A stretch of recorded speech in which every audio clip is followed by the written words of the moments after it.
Nikdy v histórii sme nemali toľko možností, ako máme dnes. A paradoxne, väčšina mladých ľudí vôbec nevie, čo chce v živote robiť. Alebo ak si ako ja, tak chceš robiť všetko naraz a skončí to tak, že nakoniec nerobíš nič poriadne. Možno sa práve teraz cítiš stratený, zahltený všetkými možnosťami. A úprimne, ja sa cítim tak už dlhšiu dobu. Dlho som rozmýšľal, čo môžem s tým spraviť, aby som sa necítil taký stratený. Chcem v budúcnosti podnikať, ale stále hľadám tú oblasť, s ktorou by som bol stotožnený. A vždy, keď som si myslel, že som ju našiel, a dopadlo to inak, ako som čakal. A potom prišli tie klasické pocity, že mi život uteká, že som pozadu, že ostatní už niečo sú a ja sa stále hľadám. Nie divu, keď to človek vidí na sociálnych sieťach. Každý tam vyzerá, ako by mal všetko vyriešené. A vieš, čo je na tom najhoršie? Že dnes máme pocit, že by sme mali mať všetko vyriešené už v 20. Musíme mať plán, musíme mať smer, Musíme mať výsledky. a keď ich nemáme, tak máme pocit, že sme zliadni. Ale pravda je taká, že nikto nevie, čo vlastne robí. Len to nevidíš, lebo každý ukazuje iba to, čo sa mu podarilo.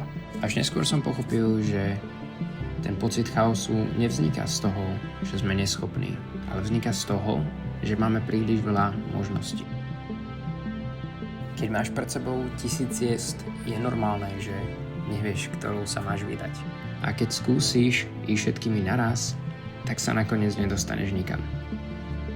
A to nie je len tvoj problém. To je problém celej našej generácie. A vieš čo? Je úplne normálne a v poriadku sa cítiť stratený. Po nekonečnom rozmýšľaní a výčitkách, že som stále nenašiel ešte takú nejakú moju oblasť, ktorej by som sa vedel naplno rozvíjať, tak som sa rozhodol, že na to skúsim ísť z iného konca a vytvoril som si takúto metódu. Pokiaľ si ako ja a chcel by si sa všetko naučiť a všetko by si chcel robiť naraz, tak verím, že ti táto metóda môže pomôcť. OK, poďme na tú metódu. Vyberieš si 3 činnosti na základe kritérií, ktoré ti ja navrhnem a z každého kritéria si vyberieš iba jednu činnosť, ktorej by si sa chcel zlepšovať. Nemusíš si vyberať 3 činnosti, ak to uznáš za vhodné, stačí ti vybrať iba jednu činnosť, ktorej sa budeš naplno venovať, o to väčší progres v nej mať budeš. A hlavne potrebujeme si vybrať činnosti, ktoré sa navzájom nevylučujú. Ale už dosť bolo, poďme na tie kritériá. Kritérium číslo 1. Vyber si činnosť, ktorá ti vie v budúcnosti zarobiť peniaze alebo zlepšiť pozíciu na trhu práce a vidíš v nej potenciál do budúcna. Primárne zárobkový by som to nazval. Ja napríklad sa učím momentálne videu, natáčaniu videí a strihaní videí, lebo verím, že v budúcnosti sa mi to môže zísť.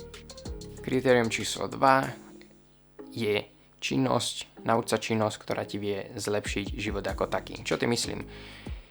Keď prídeš z roboty, po robote ťa bolieva chrbát a začneš po večeroch cvičívať nejaké cvičenia, ktoré ti eliminujú alebo vieš odstrániť vďaka ním túto bolesť.